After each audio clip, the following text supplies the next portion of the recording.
Godina Shawaa Kaabaa aanaa darratti finxaaleeyyiin Jawisaa uummata qeefii qabeenya isaarratti buqqisuun jiraattotiin himatan. Soomaaliyaan yaada muummee ministeera Abiy Ahmed dhimma fayyadama galaana diimaatti dhiyeessee kufaa taasisuun dhagahameeti jira. Walitti bu'iinsa Israa'elii fi Filisxeen gidduutti dhalateen addunyaa gara walitti bu'iinsa guddaatti akka hin geessifne sodaa uumeeti jira.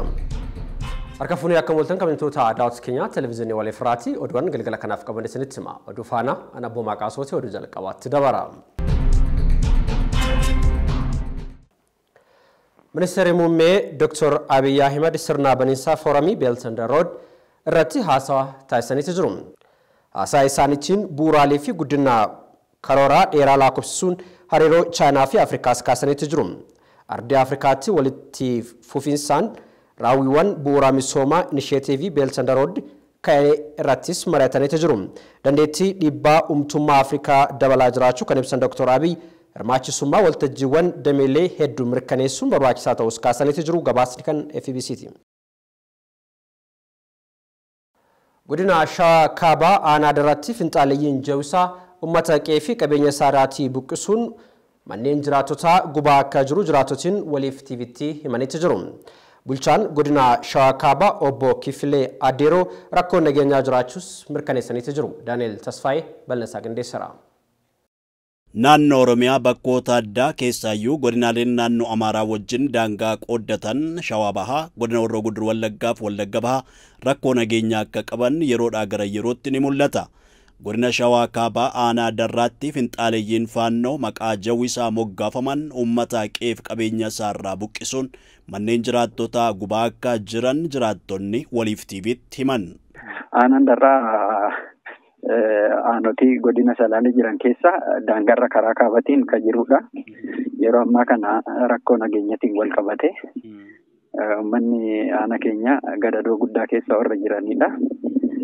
Innis taatee humna finxaaleeyyii hidhatee aanaa darraa keessa socho'aa jiruun karaa lamaanuudhaanuu uummanni kun miidhaa guddaatti qaqqabee jira.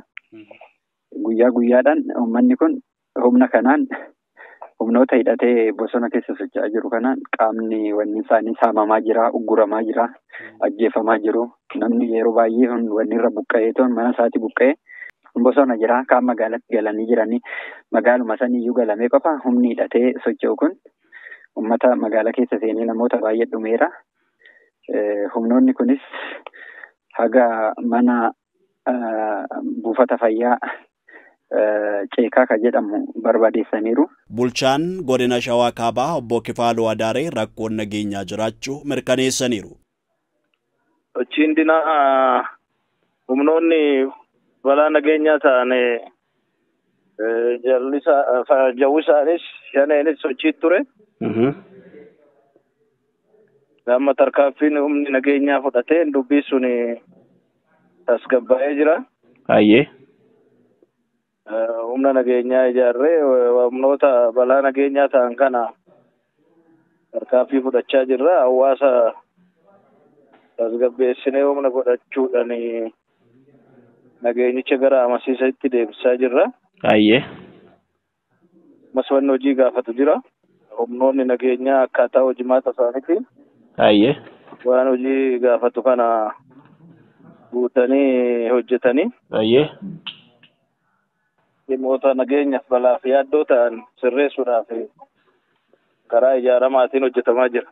Bulchaan kun akka himanitti kaayyoon namoota kana ifa miti saamuu balleessuu fi ajjeesuudha jedhu. Nageenya biyyaa balleessuudha, nama ajjeesuudha, qabeenya gubuudha. Kun immoo nama kaayyoo qabu jechuu hin dandeessu. Oo balleessuun kaayyoo ta'e nama ajjeesaa jiru, mana gubaa jiru. Kaayyoo isaanii fedhii isaanii humnaan sirreessuudhaaf warra hojjetuudha.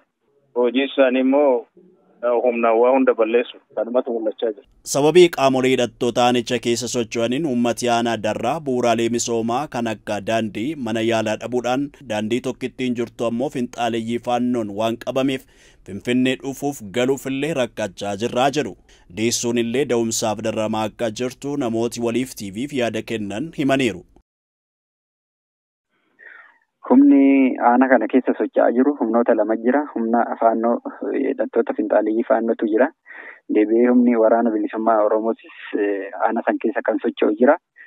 Sababuma kanaan wal qabatee waggoota lama oliif daandiin abootee darraa ceesisuu cufamee kan turee fi uummanni aanaa darraa kana tajaajila geejjibaa rakkachaati kan turee fi isumaayyuu karaa naannoo Amaaraa fiichee gahuudhaaf sa'aatii 4 kan fudhachaatti ture. Guyyaa tokko guutu dararaadhaan karaa naannoo marraabitee socho'aatu ture. Sababa faannoon daandii kana to'achuutiin kan ka'e uummanni kun amma sa'a kanatti daandii dhabe baay'ee deessuun dhukkubsattoonni achitti miidhamaa jiru. Baadiyyaadha gara magaalaatti socho'uu hin dandeenye.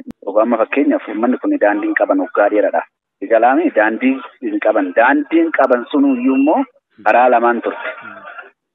Tokko asirraan karaa Amaaraa ture, tokko asiin immoo karaa Oromiyaa keessa karaa ejeree hambeektoo ta'e karaa ejeree kan deemamudha. Karaa fiicheerraan jechuudha. Asiin tokko immoo asiin karaa marraabitee kan deemamu. Inni karaa marraabitee kuni uummanni makiina meeqa dhaabsisanii ta'anii uummanni meeqa rashanamee caaka keessattuu galamee haala walitti waan ba'ameef karaa san darbuun hin danda'amu yaaddamus fuuldurattis jedhameera. Inni kan biraa immoo asirraa akka jiru immoo daandisaa namaa makiina ce'uu hin danda'u. Sanumaayyuu immoo ijoolleen shaneetii fi jarris karaatti eeguu ijoolleen shaneettis ajjabanii deemuuf karaa isaatu immoo gahaa miti. Ka daandiin qabu geejjiba mataa tokko hin qabu. Geejjiba sababa dhabame kanaan immoo rakkoo karaa geejjibaa dhufu keessaa tokko amma asitti fiichee yookaan magaalaa Finfinneetti shunkurtiin kiiloo 80 yoo ta'e achitti 280 ta'ee jira. Waan nyaatamu qabanii waan gara san deemu hin jiru jechuudha uummata saniif. Daandiin sun sababii gannaa bishaaniin nyaatamee fi akka caccabee fi sana suphuuf maashinooti magaalaa muka xurrii buufatanii akka jiran bulchaan godina Shawaa Kaabaa obbo Kifaaluu Adaaree dubbatu. Daandiin kanaaf odoo hin ta'e ganna bishaaniin nyaatamee jira. Daandichi maashinoonni guyyaa 5 guutan dhufanii erga jaalarra magaalaa muka xurrii ijaajjanii. Baay'ee. Haala nageenyaa kanaaf galchiree sirreessina isa. Qaamota hidhatan lama gidduutti uummatni miidhamaa akka jirus jiraattonni kun dubbatu. Hoggansi jiru uummatni qaamumti waraana bilisummaa Oromoo jedhameetuun aanaa darraa keessa socho'aa jiru iyyuu qabata sanii jedhameeti uummatumti sun immoo uummatumti Oromoo achi keessa jiru kun sababa waraana kanaatiin immoo baay'ee miidhamaa jira. Isin warra shanii qallabdan jedhamee uummanni kun baay'ee dararamaa jira achi keessatti. Deebi'ee qaamni mootummaa gaafa bu'e achi isin hin qallabdanii asitti soora jirtu jedhanii qaamni mootummaa hin miidhaa. Achi immoo jarri immoo gaafa deebi'an isin gara mootummaatti jedhee warrumti laga keessa socho'aa jiran warrumti waraana bilisummaatti jedhus immoo jara kana dararee deebi'ee qabee qofa qarshii irraa fudhachaa jiru. Sababa daandiin naannoo Amaaraa kun immoo amma sababa faannoon cufee daandiin kun amma yeroo dhiyoodhaas gaafa banamu immoo daandii irratti konkolaataa ugguranii konkolaataa keessa nama buusanii 300,000 500,000 gaafachaa jiran. Egaa warri kana gochaa jiruun gaafa wanni jedhama humna shaneeti jedha mootummaanii. Isaanis immoo nu hin goone nu miti kan qabe jechaa jiru eenyu akka ta'es ifas ta'uu baatu garuu maquma sababa isaaniitiin uummanni kun kan dararamaa jiranii amma torban darbe kana keessayyuu namoota konkolaataa tokko guutuutu qabameetu ture garuu walakkaan birrii kaffalee gadhiifame kaanis birrii malee akka gadhiifame ittidha odeeffannoon jiru. Jiraattoti akka jedhanitti finxaaliyyiin faannoo kun aanaa darraa naannoo Amaaraa jalatti deebisuuf asmallaash komiitee kan jedhu bara 2010 hundeeffatanii socho'aa jiru. Kaayyoon isaanis kanumaa jedhu. Waan fide bukala lama odoo rakkoon hin jiraatu ta'e tuutiin kun miilan gara sa'a 6 yookaan gara Amaaraa daangaa Amaaraatirra jira. Achi nageenyuma jira. Asirraan karaa saalashii kana haga ceeka jechuun immoo handhuuruma darraa ishee Oromoo qulqulluu baay'inaan keessa jiruu fi sabboontotuma jedhama. Isaan kana amma xeena xaagaa ceekan kunis haga jiruun barbadeessanii godhu. Qaamni humni finxaaleeyyii faannoo inuma beekamaadha yaa'u isaan akka duraanitti sochiin isaanii waggoota dheeraa fudhateera. Aanaan darraa yedarraa Amaaraa asmallash komitee jedhaniitoon naannoon Amaaraa risti keenya darraan duree keenyaa jedhaniitoon socho'aati turanii. Nunis bara 2010 eegalleetoon sochii san keessa turre nunis gaafa isaan mootummaa naannoo Amaaraa godina Shawaa Kaabaa Aanaa Darraa jedhanii toon haga Dabra Birhaanitti iyyachaa turan jechuudha. Seeraan alaan jechuudha. Nuti garuu qaama sa'aatii san irratti 2011-12 irratti deemnee haga mootummaa naannoo Oromiyaatti deemnee sochiin isaanii sun haga federaalatti deemanii turanii. Sa'aatii isaan gaafii kana gaafachaa turan immoo hooggansi sa'aatii san irratti jiruun bajata mootummaa irraa boba'aa konkolaataa ramadeeton haga Bahar Daaritti socho'aa turanii. Qaamni sun amma sababuma garaagaraatiin adda faffaca'ee gimmaashni Bahar Daar jira, gimmaashni Dabra Birhaan jira, gimmaashni immoo humna faannoo kanatti wanni ta'e naannoo Amaaraa kana irratti leenjiitti jiru. Isarra darbee naannuma keenya irratti leenjii ga'aa gaafa fudhachaatti turan meeshaalee hidhannoo fi loojistikii guutumaan guututti bireenni snaayiparii kana guutumaan kan rasaasa kana godhee qabata humna waraana bilisummaa Oromoo naannoo Aanaa Darraa Laga Jamaa socho'uu balleessina jedhuun kan isaanitti dheetoon humna faannoo kana immoo leenjisaati ture hooggansa aanaati. Suni akkuma jirutti ta'e uummanni kaayyoon isaanii kan beekamu guutumaan guututti aanicha gara naannoo Amaaraatti kutachuudha. Kaayyoon isaanii kana fakkaata. Saagaa abbaan gaafa cabse Oromi jaballeessaadha malee. Irrumaa dhowwachuu dadhabuudha malee uummanni rakkoo tokko iyyuu hin qabu. Uummanni immoo nagaa barbaada ture amma nagaa uummatanuu dhabee toonii Oromoon Oromummaa isaatiin manni irratti gubatee ilmaan jalaa fixanii qabeenya jalaa saamanii bakka jiranii irraa godaananii harki caalu naannoo magaalaa keessa qubatee jira. Bulchaan godina Shawaa Kaabaa obbo Kifaaloo Adaaree ammoo fedhiin akkasii jiraachuu mala garuu waan hin yaadamneedha wanti nu deebisus hin jiru jedhan. Oduudhaan amma ta'e waasa qoqqooduudhaaf waraanuudhaan qofa odoo hin taane qoqqooduudhaafis wanni yaadamu jira. Isa uummata wajjiniin mari'anneerra ta'es hin jiru wanni ta'us hin jiru. Caasaan nageenyaa makalaakaa dabalatee achirra jira. Namni fedhii akkasii qabu jiraachuu mala. Fedhiin kun kan nama fedhii san qabuutta wanni namoota ittiin kakaasuuf barbaadan jira. Hawaasni an barbaadu nagaadha, misooma. Isaan immoo kanaan immoo wanni inni deebisu hin jiru kanumatu jira. Nageenya naannichaa mirkaneessuudhaaf jiraattota akka jedhanitti humni achi jiru ga'aa miti jedhu. Namoota qeesaan irraa buqqaan deebisanii dhaabuuf rakkoo kana furuuf hojii guddaa akka gaafatu obbo Kifaaloo Adaaree bulchaan godinichaa himanii jiru. Komeediyaan Yaared Zalaalam yookiin ammoo Liji Yaared gara mana sirreessaatti akka seenuu ajajni darbeeti jira. Komeediyaan Yaared Zalaalam Baalchaa yookiin ammoo Liji Yaared himannaa irratti kan baname yoo ta'u ammatti gara mana sirreessaa akka seenu murtoon darbeeti jira. Ajaja kana kan dabarse ammoo dhaddacha yakkaa dhimmoota heera mootummaa fi dhimma shororkeessummaa tokkoffaa mana murtii olaanaati. Daayirektarri dhimmoota yakkaa qaxxaamuraa daangaa qindaa'ee fi ministeerri haqaa komeediyaan Yaared Zalaalam yookiin ammoo maqaa masoo Liji Yaared irratti himannaa garaagaraa irrattis baneeti jira. Himanni irratti baname kun erga isa bira ga'ee booda mirgi wabii eeggamuu fi Yaared Zalaalam mana murtii gaafatus kufaatii jalaa taasifameeti jira. Kanaafis mana mala sirreessaa keessa taa'ee himata isaa hordofuu akka danda'u manni murtii ajaja dabarseeti jira. Liji Yaared himataawwan irratti baname keessaa dhimmoonni mana amantaa xiinsammuu hawaasaa eeguu fi jecha himataa irratti akka hin manxafamne miidiyaa irrattis akka hin dhiyaanne dabalataanis dhaddachaaf cufaa akka hordofamu oliyyannaa dhiyeeffateeti jira.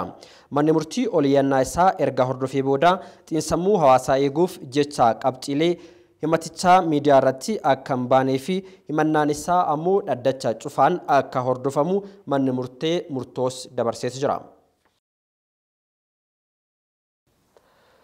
Somaaleen yaada muummee ministeeraa Dr. Abiy Ahmed dhimma fayyadama galaana diimaa ilaalchisuudhaan kaasan kufaa taasifteeti jirti. Daraartuu Garbaa bal'insaa qabdi. dhimma galaana diimaa ilaalchisuun yaada ministeerri muummee Dr. Abiy Ahmed kaasan Soomaaliyaan kufaa taasifte. Ministeerri muummee Itoophiyaa Abiy Ahmed tibbana dhimma itti fayyadama galaana diimaa irratti ejjennoo mootummaa isaanii ifatti ibsuu isaanii hordofee biyyootni argama karra galaana Itoophiyaa walqabatee akka filannootti eeraman keessaa tokko kan taate Soomaaliyaan yaadicha kufaa taasiste. Soomaaliyaan itti fayyadama galaana diimaa ilaalchisee yaada ministeerri muummee Abiy Ahmed irraa dhiyaate kufaa taasisuu ishee miidiyaan idil addunyaa Bloomberg gabaasee jira. Ministeerri muummee Abiy Ahmed dhimma kana irratti haasawaa tibbana taasisaniin Itoophiyaaf dhimmi galaana diimaa dhimma jiraachuu fi baduuti jechuun isaanii ni yaadatama. Galaana diimaa fi lagni Abbayyaa Itoophiyaaf dhimmoota murteessoodha. Wantoota ijoo guddina yookiin badiisa Itoophiyaa murteessanidha. Ministeerri muummee Dr. Abiy Ahmed Itoophiyaan karra galaanaa dhabuun ishii wal dhabdee gara fuulduraatti uumamuu malu eeruun gaanfa Afrikaa irratti tasgabbii mirkaneessuuf dhimmi kun furamuu akka qabu dubbatanii turani. Ministeerri muummee Abiy Ahmed haasaa isaanii keessatti biyyoota ollaa kan akka Eertiraa, Jibuutii fi Soomaaliyaan filannoowwan argama karra galaana Itoophiyaa akka ta'an eeranii turani. Yaada ministeera muummee Abiy irraa kenname hordofee mootummaan Eertiraa ibsa gabaabaa baaseen galaana diimaa irratti qaama kamiinuu waliin akka hin mari'anne beeksisuun isaa ni yaadatama. Ibsichi mootummaan Eertiraa akkuma yeroo hundaatti dhimmoota akkanaa irratti mariif kan hin teenye ta'uu mirkaneessuu barbaadaa jedhe. Kana malees qaamoleen wanti kun dhimma galaana diimaa nu ilaallata jedhan dhimmicha akka hin tuttuqnes akeekkachiiseera. Ibsa mootummaa Eertiraa hordofee mootummaan Soomaaliyaa gama isaatiin Soomaaliyaan qabeenya tarsiimoo ishee akka to'attu ibsuun yaada Itoophiyaan dhiyeessite akka hin fudhanne beeksiseera. Kunis biyyoota filannoo argama karra galaana Itoophiyaa ta'uun eeraman 3 keessaa biyya yaadicha kufaa taasiste lammaffaa ishee taasisa. Ministeerri muummee Abiy Ahmed haasaa isaanii keessatti Itoophiyaan buufata doonii yookaan karra galaanaa argachuuf biyyoota ollaa isheef hidhaa haaromsaa yookaan daandii qilleensa Itoophiyaa irraa ga'ee akka qabaatan taasisuu akka dandeessu himuun isaanii kan yaadatamudha. Daayirektarri ittaanan immigireeshinii dabalatee namootiin hedduu malaamaltummaadhaan shakkaman to'annoo jala ooluun dhagahameeti jira. Daayirektara ittaanaa olaanaa tajaajila immigireeshinii fi lammummaa Itoophiyaa duraanii obbo Taamiruu Gambeet dabalatee namootiin lakkoofsi isaanii hin beekamne malaamaltummaadhaan shakkamuun to'annoo jala ooluun dhagahame. Shakkamtootiin kunneen dhiyeenya kana to'annoo jala kan oolan yogguu ta'u obbo Taamiruu Gambeet onkololeessa 5 bara 2016 to'annoo jala ooluun isaanii kan eeratamudha. Daayirektarri ittaanaa duraanii guyyaa har'aa onkololeessa 7 bara 2016 mana murtiitti dhiyaachuu akka danda'an The Reporters gabaaseeti jira. Instituutiin immigireeshinii fi tajaajila lammummaa keessatti erga bulchiinsi mootummaa jijjiiramees haaromsa adda addaa godhamus hojjettoonni instituutii tokko tokkoon daldaltoota waliin ta'uun yakka malaamaltummaa raawwachuu isaaniitiin to'annoo jala ooluu fi qoratamaa akka jiranis kan beekamudha. Muummeen ministeera Dr. Abiy Ahmed ji'a sadaasaa dura naannoo torbee jalqabaa ji'a adoolessaa keessatti Daayirektara olaanaa tajaajilichaa obbo Biruu Tasfaa Mulgeetaa, Daayirektara ittaanaa duraanii obbo Firaa'olii fi obbo Taamiruu aangoorraatii kaasuun isaanii ni yaadatama. Keeniyaan lammii Itoophiyaa dabalatee namoota shororkeessummaan shakkite ifa gooteeti jirti. Haleellaa tibbanaa magaalaa qarqara garbaa guddaa Indiyaa Laamuutti qaqqabeen Keeniyaan shakkamtoota 35 ifa goote keessaa lammii Itoophiyaas akka jiru ibsameeti jira. Asaantii Muhammad Bal'asaa qabdi.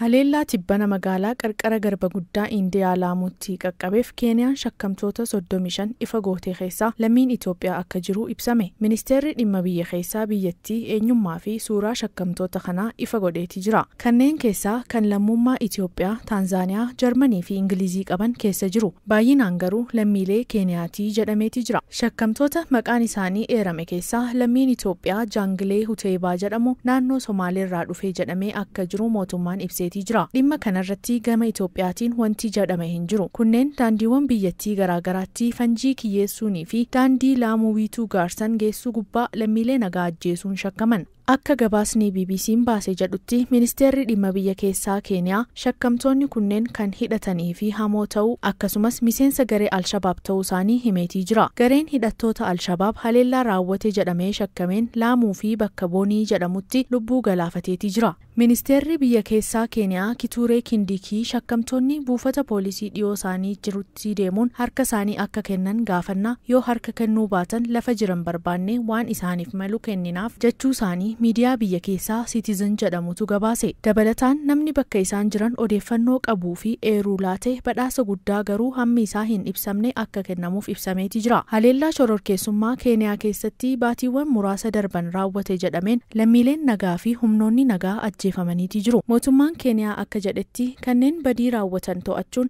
murtee seeraa akka argatan wanti barbaachisu marti ni taasifama. Gareen hidhattoota Alshabaab yeroo dhiyootti kaaba bahaa darbees qarqara garba guddaa Hindiitti haleellaa cimseetii jira. Buufatni hidhattoota kanaa Somaaliyaa yoo ta'u, mootummaan Somaaliyaa haleellaa bal'aa irratti banee akka jiru ibsuun ni yaadatama. walitti bu'insa Israa'el fi Filisxeem gidduutti dhalate addunyaa gara walitti bu'insa guddaatti akka hin geessifneef sodaa uumeeti jira.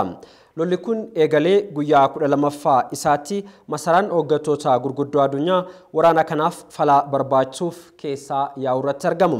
Haleellaa halkan edaa hospitaala magaalaa Gaazaa keessatti raawwateen lakkoofsi namoota du'anis haalaan dabaleeti jira. Borumashii gabaasa bal'aa akka ta'utti qindeessera. يا الله يا الله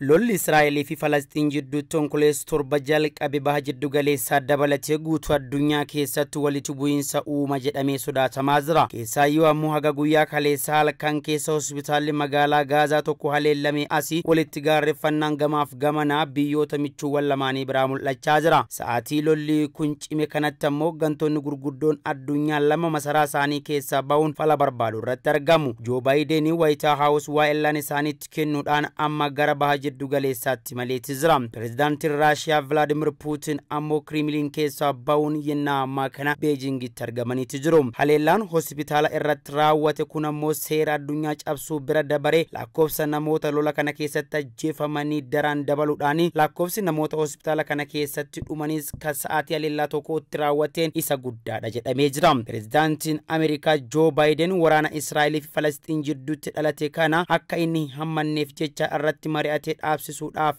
hardha gara waaree duubaatti Israa'el seenaniiti jiru. Joordaan ammoo walgahii pireezidaantichi hooggantoota biyyoota Arabaa waliin taasisuuf horfatanii turan eega hospitaalli magaalaa Gaazaa kun haleellamee lubbuun Falasxinoota 500tti lakkaa'amuu darbeen asii haqxeeti jirti. Sababa kanaaf jecha Baayiden amma Israa'el qofa daawwachuu fi dirqamaniiti jiru. Pireezidaantichi imala isaanii gara Joordaanitti taasisuuf turan kan akka yennaa biraatti dabarsan qondaalli White House addeessaniiti jiru. Akkas yaadametti pireezidaanti Joo Baayiden ministeera muummee Israa'el Benjaamin Netanyaahuu waliin eega wal arganiin duuba gara Joordaanitti akka imalan karoorfameetii ture. Achiin duuba mootii Joordaanii fi pireezidaantii Masri Abdul Fattah al-Sisii fi Muhammad Abbas waliin kan wal argan jedhamee yaadamee ture yoo ta'u halkan edaa garuu ministeeriin dhimma alaa Joordaan walgahiin kun kan hin gaggeeffamne akka ta'ee fi gartuuwwan kunniin ammoo waraanaa fi ajjecha Filisxeemota irratti raawwatame kana goolabuu fi kawali galan qofa yoo ta'e mariin kun akka adeemsifamu addeessuudhaan dhoohinsa hospitaala keessatti mudate akka isaan mufachiise addeessanitti jiru. Waraanni Israa'el akka jedhutti haleellaan kun rokkeettii garee biraa ka Palestine Islamic Jihad jedhamuun garee hidhattoota Gaazaa keessatti argamuun akka gaggeeffame addeesseeti jirti. Baayiden ammoo haleellaa kanatti mufachuu fi gadduu dubbatuudhaan gareen tika biyyaalessaa isaanii waan ta'e kana sirriitti odeeffannoo walitti qabuun akka ifa taasisanis waada galaniiti jiru. Barreessaan olaanaan dhaabbata mootummoota gamtoomanii Antoonii Guuterees immoo kamisa boruu kana gara Kaayirootti ni imalu jedhameeti eeggama. Akeekni imala kanaas ammoo hulaa daangaa Gaazaa saaquun lammiilee Falasxinoota miliyoonatti lakkaa'amanii fi gargaarsi akka dhaqqabu tolchuuf akka ta'es barameeti jira. Dubbii himaan dhaabbata mootummoota gamtoomanii Steven Dujarric ammoo kibxata kaleessaa kana akka jedhanitti qondaal olaanaan dhaabbata mootummoota gamtoomanii kun hulaa kana saaquu fi pireezidaantii Masri Abdul Fattah al-Sisi dabalatee qondaalota olaanoo Masir waliin mari'atuuf akka karoorfamee jiru saddeessanii jiru. Mootiin Joordaan ammoo rakkoon namoomaa akka hammaachaa jiru Gaazaa fi West Bank keessatti malee Joordaan yookiin Masir keessatti himatu jechuun eekamsa kaasaniiti jiru.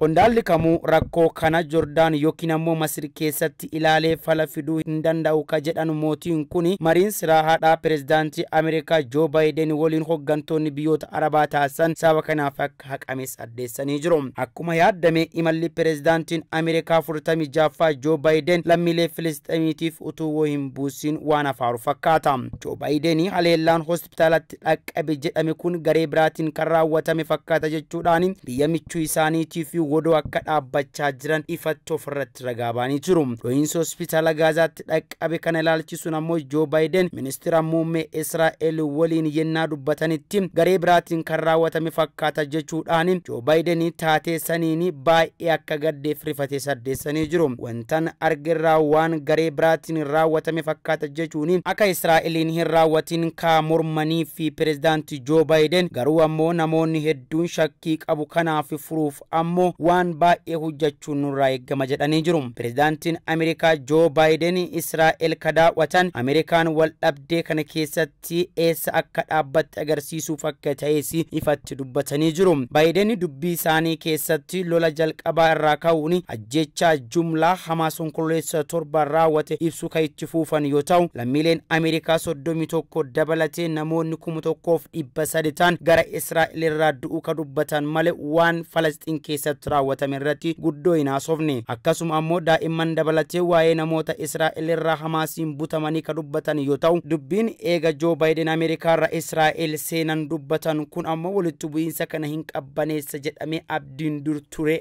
qabbanaaytii jira. Pirezidaantiin Raashiyaa Vladimir Vladimirovich Putin ammoo daawwannaa hojiitiif yennaa lolli cimeeru kanatti Chaayinaa keessatti argamu. Pirezidaantii Putin waraana Yuukireen irratti yennaa bananitti Chaayinaan tumsa Moskoof gooteetti jedhee ka waliin hamatamu yoo ta'u Putin kanaaf ammoo hariiroo Chaayinaa waliin qaban haalaan tolfatu irratti argamu. Garuu ammoo gabaasni baay'ee akka agarsiisutti imalli Putin kun hariiroo diinagdeef dippiloomaasii babal'isuu fi carraaqqii taasaa waan jiranii fi Chaayinaan ammoo deeggarsa isii akka cimsituu fi Beejing kan seenan ta'uun gabaafamu irratti argama. Biyyoonni lamaan Ameerikaa fi saboota dimokiraatawotaan biroo irratti gamtaan wal ijaaranii alseerummaa uumuun dhiibbaa guddaan akka uumamu taasisaa jiru jechuudhaan White House ka hubattu yoo ta'u sababa kanaaf ammoo yaanni biyyoottan gurguddoo lamaanii kun waraana Israa'el fi Falastiin haalaan wal xaxaa taasisa jedhameetu sodaatamaati jira. Chaayinaan ammoo hariiroo Israa'el, Iraanii fi Sooriyaa waliin qabdu fayyaalessatti ilaalaa ka jirtu yoo ta'u haa ta'uutii garuu Chaayinaan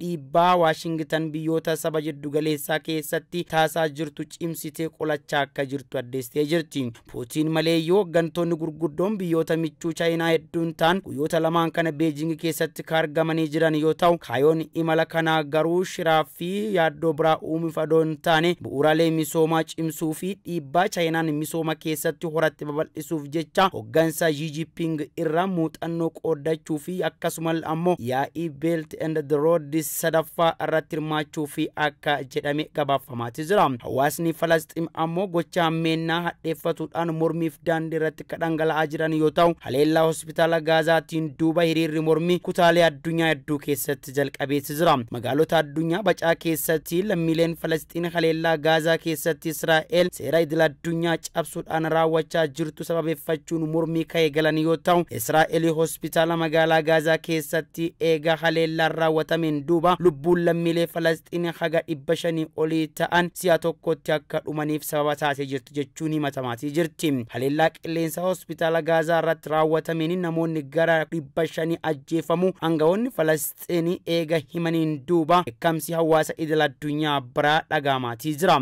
Dubbii himaan waraana Israa'el gama isaaniitiin ammoo maddi taatee kanaa hin baramne jechuudhaan gocha kana waakkatuu fi kayaalan yoo ta'u waraanichi dhimmicha gadi fageenyaan qorataa jiraachuu ibsuun taatee raawwatame kunis biyya Israa'eliitiin akka hin raawwatamin waakkatanitti jiru. Gareen Hamaas xiyyaara waraanaa Israa'eltu hospitaala Baapististi kan jidduu gala Gaazaatti argamu irratti raawwate jechuun himata kadheessitee jirtu yoo ta'u waraanni Israa'el garuu hospitaalli bakka of eeggannoo waan ta'eef xiyyaafannaa keenya keessatti argamus kana gochuudhaafis nutis hamile hin qabnu jechuudhaan waakkatanii jiru. Haleellaa lubbuu namoota 500 al tokkotti fixeen duuba ammoo hawaasni Filisxeem imbaasiiwwan akka Ameerikaa, ka Ingiliz, Faransaay fi Israa'el fuulduratti bahuudhaan mormii irratti argamu. Gabaasa kana qindeessuudhaaf ammoo Al Jazeera, The Times of the Israel, Associated Press fi The Guardian wabeeffanneeti jira. Akka addunyaatti namootiin biiliyoona 1.28 ta'an umrii isaanii waggaa 30 hamma 79 jidduutti argaman namoota rakkoo dhiibbaa dhiigaatiif saaxilamoodha jedhamaniitu jiru. Namootiin dhiibbaa kanaan qabaman dhibbeentaa 46 kan ta'an dhukkubicha isaanirra jiraachuu hin beekan jechuudhaan dhaabbanni fayyaa addunyaa beeksisee jira. Girmaa Guddisaa bal'inaa qaba.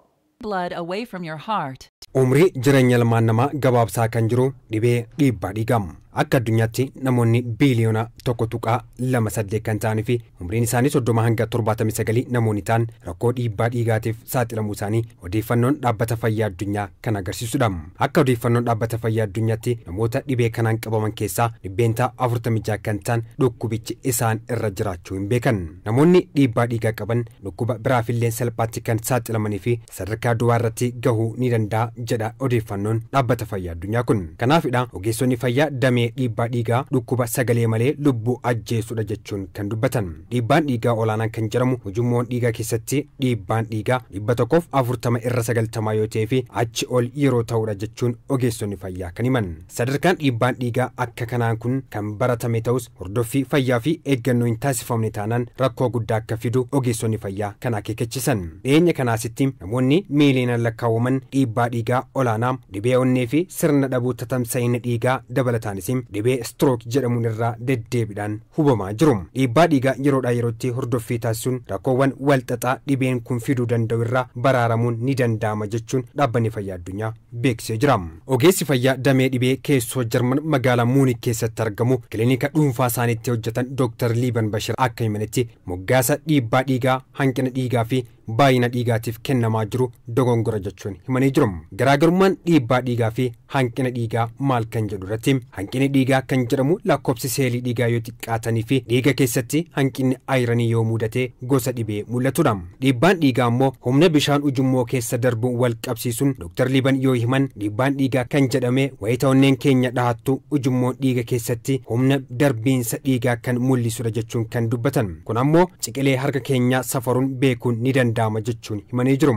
Ka'umsi dhiibbaa dhiigaa hoo maal kan jedhu irratti ammoo ka'umsi dhiibbaa dhiigaa olaanaa kan beekamuu fi kan hin beekamne jedhamuun kan qoodamudha. Dhibeen dhiibbaa dhiigaa maatii irraa akka dhaalamus himamee jira. Sirna nyaataa to'annoo hin qabnee fi sochii qaamaa gochuu dhabuu irraa akka dhufu akkasumas furdina, alkoolii dhuguu, tamboo xuuxuu fi barteewwan dhukkuba kanaaf saaxilan fayyadamuun akka ta'u Dr. Liiban kan dubbatan. Dhibeewwan kanneen akka dhibee sukkaaraa, coomni dhiiga keessatti argaman baay'achuun hidda dhiigaa dhiphisuun dhiibbaa dhiigaa olaanaaf kan saaxilanidha. Of eeggannoon godhamuu qaban ammoo namoonni yeroodhaa yerootti dhiiga isaanii safaruu akka qaban, namoonni dhukkubni kun irratti argame ammoo manuma isaanii keessa ta'anii safartuu dhiigaa bitachuun tasgabbiidhaan safarachuun hordofuu qabu jechuun doktarichi kan dubbatan. Itoophiyaa keessatti namoonni meeshaa safartuu dhiigaa bitachuu dhabuu malu. Kanaaf gara mana yaalaa deemuun dhiiga isaanii irra deddeebiidhaan. Abukaatoon barumsaa malee sobaan namoota 26 falmee injifatee to'annoo jala ooluun dhagahame. Gabaasaa Girmaa Guddisaa qindeessee Beenyaa Shiramuu akka itti dhiyeessa. Biyya Keeniyaatti barnoota seeraa tokko malee namtichi namoota 26 abukaattoo ta'uun falmee injifataa ture to'annoo seeraa jala ooluunsaa gabaafame. Namni maqaan isaa Biriyaan Miwaandaa Jaaki jedhamu kun lammii biyya Keeniyaa yoo ta'u barnoota seeraa tokko osoo hin baratiin abbootii dhimma 26 dhimma isaanii hordofuun mana murtiitti falmee erga taasiseen booda injifachuu danda'ee jira. Barnoota seeraa tokko malee abbootii dhimmaa kana hundaaf falmachuun mo'achuun isaa immoo ijoo dubbii ta'ee jira. Waldaan ogeessota seeraa Keeniyaa hordoffii namicha kanarratti geggeessan ragaa barnoota seeraa barachuu isaa kan agarsiisu akka hin qabne saaxilee jira. Biriyaan manneen murtii olaanoo keessatti mudhii isaa qabatee wayitaa abbootii dhimma 26 falmuun yeroo injifatutti abbootiin murtii biyya Keeniyaa shakkii tokko irraa hin qaban turan. Hordoffii fi sakatta'iinsa waldaan ogeessota seeraa Keeniyaa taasisaniin akka to'annoo seeraa jala oolu sababa ta'ee jira. Waldichi hordoffii taasiseen Biriyaan Miwaandaa Jaaki jedhamu kun eeyyama isaa haaromfachuu akka hin dandeenyee fi waldaa ogeessota seeraa Keeniyaa keessatti of galmeessuu dadhabuu isaa saaxilaniiru. Bu'uuruma kana irraa ka'uudhaan namtichi kun fuula miidiyaa hawaasaa abukaattoo seera qabeessa kan ta'e Mokshawaa Natingaa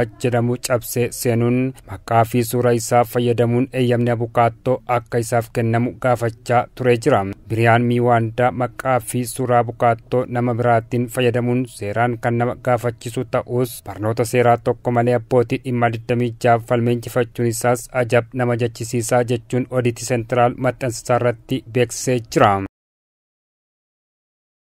Televiziyoonii waliif irraatii oduuwwan galgalaa kanaaf qindeeffame kana fakkaatu. Waan nu faana turtaniif galatoomaa nagaan bulaa.